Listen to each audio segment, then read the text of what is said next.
क्या ऐसा हो सकता है कि किसी व्यक्ति को अपने घर जाने से डर लगे? क्या ऐसा हो सकता है कि किसी व्यक्ति को महसूस हो कि कोई उसका इंतज़ार नहीं कर रहा है?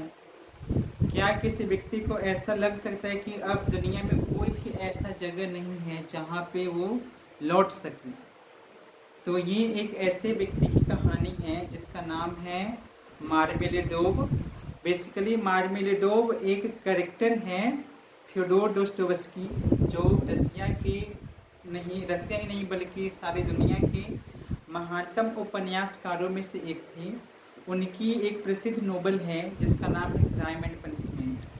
तो उसमें जो कैरेक्टर है मार्मेलाडोव, उस व्यक्ति की कहानी है कि वो व्यक्ति कैसे ये महसूस करने लगता है कि उससे अब कोई जगह नहीं है जहाँ पे वो लौट सके, कोई नहीं है जो उसका इंतज़ार कर रहा है, और वो अपने घर लौटने से डरता है। तो ऐसा क्यों है? बेसिकली जो मार्मेलाडोव है ये एक शराबी है। ये एक शराबी है, बहुत ज़्यादा शराब पीता है, और ये गवर्नमेंट एम्प्लॉय भी है।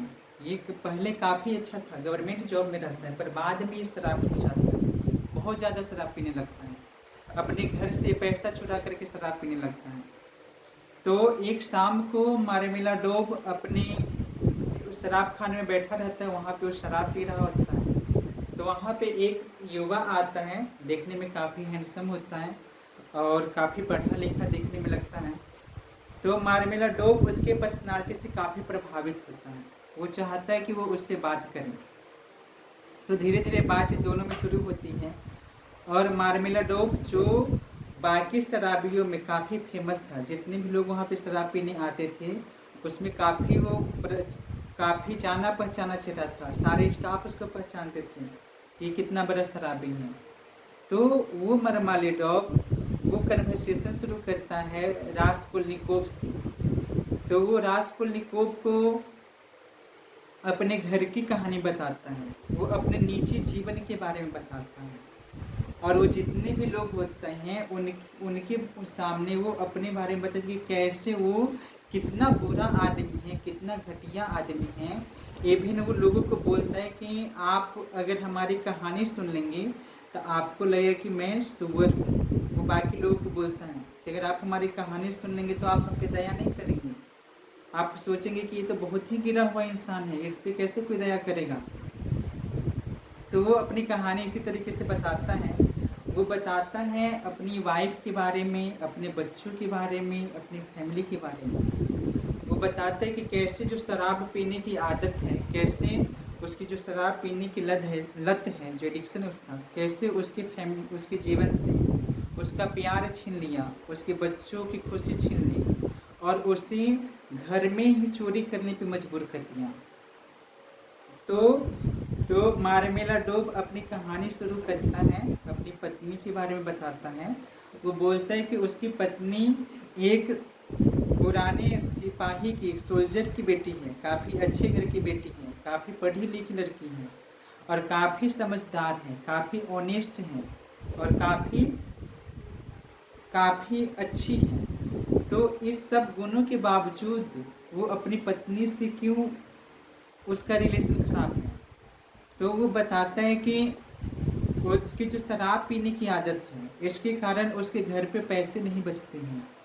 वो घर से जितने पैसे होता है सबको चुरा करके शराब पी लेता है, और घर की स्थिति उसने इतनी खराब कर दी है कि एक बार जब एक व्यक्ति उसके पत्नी को पीटता है, जिसे कर्ज लिया हुआ रहता है, वो इसके पत्नी को पीटता है, तब ये इतना शराब के नशे में होता है, इसका जो अंदर का जो एथिक्स है, जो इसकी मोरलिटी है, इतनी डाउन हो चुकी होती है कि इसके सामने इसके पत्नी को पीटता रहता है और ये कुछ भी नहीं कर पाता है, उसे नहीं बचा पाता है।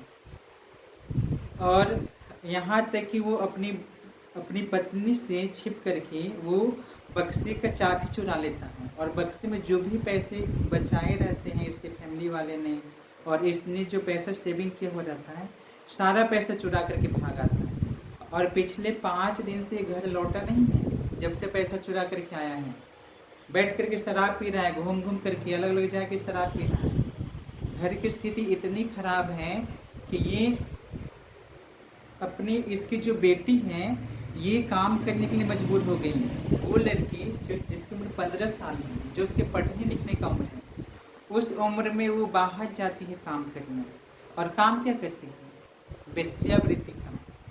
उसको इतना मजबूर होना पड़ता है कि उसको अपने शरीर को बेचना पड़ता है पैसे के लिए।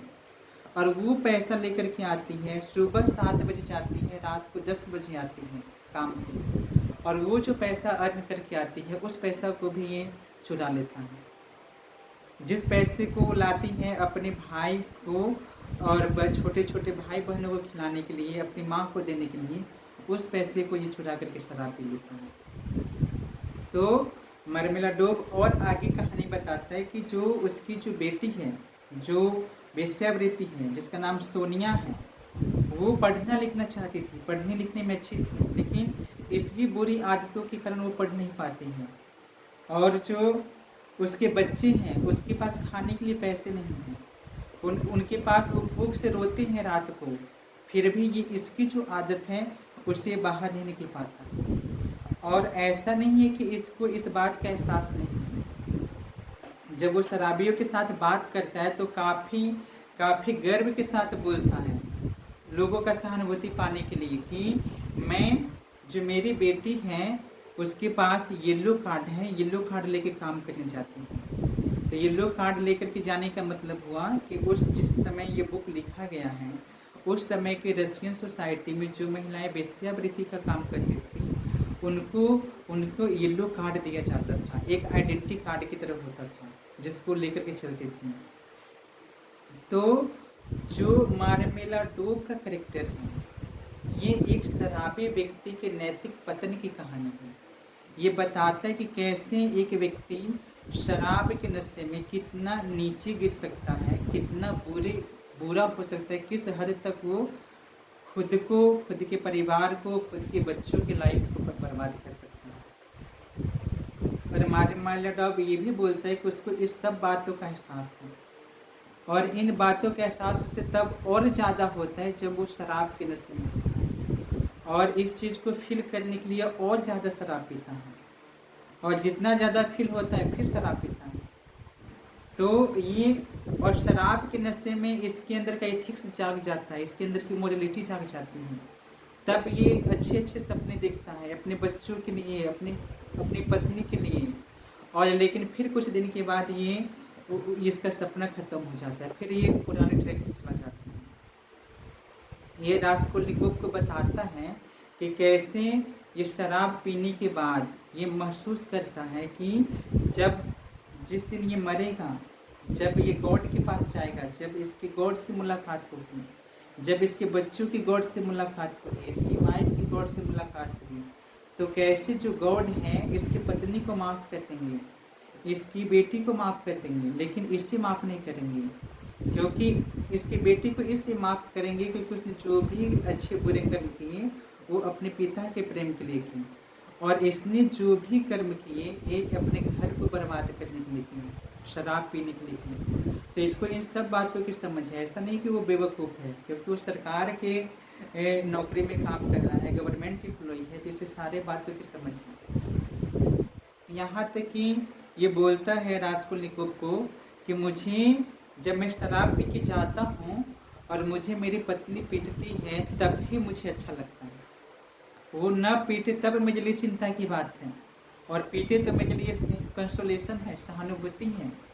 वो बोलता है कि मुझे अपनी पत्नी की गुस्से से डर नहीं लगता है, उसकी दया से डर लगता है। मुझे इस बात का डर लगता है कि वो मुझे माफ़ कर दे। उसे अपने पत्नी के चेहरे पे जो तेज है, जो उसकी पत्नी के चेहरे पे जो अच्छाई की जो आभा है, उससे उसको डर लगता है। तो जो मार्मेला डोब का कैरेक्टर है ये सिर्फ मार्मेला डोब की कहानी नहीं है, ये हर उस शराबी की कहानी है जो शराब पीने के बाद अच्छी बातें करता है, जो लोगों को मन लुभाने वाली बातें करता है, जो अच्छे सपने देखता है, पर शराब की आदत से बाहर नहीं निकल पाता है।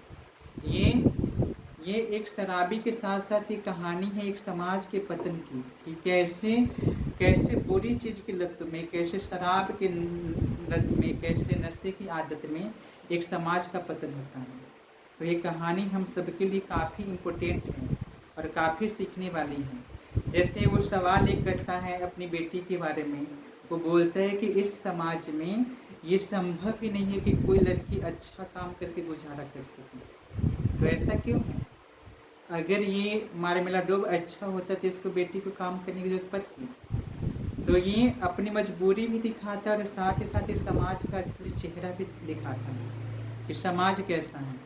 और जो समाज इन चीज़ों को प्रमोट करता है वो समाज किस हद तक नीचे की ओर गिरेगा।